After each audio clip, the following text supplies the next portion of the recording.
Welcome to Suite 250 at Cool Springs Foot Care. My name is Dr. Lance Reeves, and today I'm going to talk about bunionette, also known as a Tailors bunion. A Tailors bunion is a painful disorder caused by a bump on the lateral aspect or outside of the fifth metatarsal head, or outside of your foot. This disorder actually got its name from tailors centuries ago when they were sitting cross-legged throughout the day and they would develop a painful bump on the outside of their foot. There is your history lesson for the day. Now we can move on to more important things. Tailors bunions can be caused by several different things. One of the most common that I see is genetics. Typically, if mom or dad had a Tailors bunion, then there is a good chance that you will also develop a Tailors bunion. There are other factors that can cause a Tailors bunion, such as the shape of the joint, inflammatory disorders, history of trauma, or just general foot structure. Typically, patients complain of a constant rubbing or pressure on the outside of the foot right along that Tailors bunion area.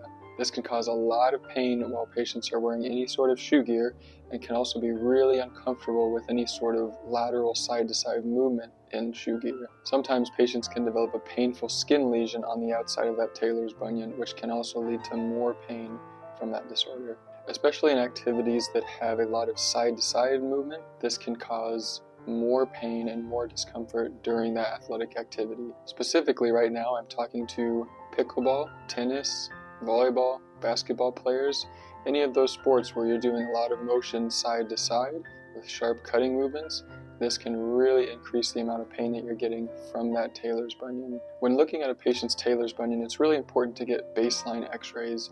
This allows me to see the deformity and track if this deformity is worsening in the future with other x-rays that you might get. When evaluating patients' x-rays, it's important to look at several different things with regard to a Tailors bunion. First is the metatarsophalangeal joint angle. Second is the intermetatarsal angle. Third is the lateral deviation angle. All three of those angles are important to address when looking at someone's Tailors bunion. Once all those things have been addressed, you also need to look at the entire picture, meaning if someone has other associated deformities, you would need to treat some of those other deformities to make sure that the Tailors bunion can be appropriately addressed. Other times, the Tailors bunion can be an isolated deformity, and that can be addressed on its own. Now we can talk about some treatment options for Tailors bunion. First, we'll go over some conservative measures. This means things we can do outside of surgery to try to get patients to feel better. The first and most common treatment that's conservative is getting a wide shoe. If you have a painful bump on the outside of your foot and you're trying to get that into a tight shoe, that is naturally going to cause more pain. But if you put that into a nice wide shoe with more room, that alone could give you some pain relief. Offloading padding can work for some patients, but again, if you're putting a wide foot with some padding on the outside into a thin shoe, that padding is just going to cause more pain and more pressure on that Tailors bunion. So without that wide shoe, offloading padding isn't going to do people much good. My experience with offloading padding for Tailors bunion is pretty 50-50, meaning some patients do really well and it works great. Other patients try it and it does absolutely nothing, and they look at me and say, what are we going to do next? Surgical options exist in several different forms. My specialty is in minimally invasive Tailors bunion correction. That means I use tiny 2 to 3 millimeter incisions to correct that deformity. This can involve cuts in the bone to reposition that bone, or tendon lengthening to help relax some of those tendons that may be causing a deforming force for that Tailors bunion. What's unique about this minimally invasive technique is that I don't use any hardware. I don't use any plates, screws, or pins to correct this deformity. All that's required is external bandaging or splinting throughout the post-op course. Another thing that's unique about this minimally invasive approach is that I allow patients to walk immediately after surgery.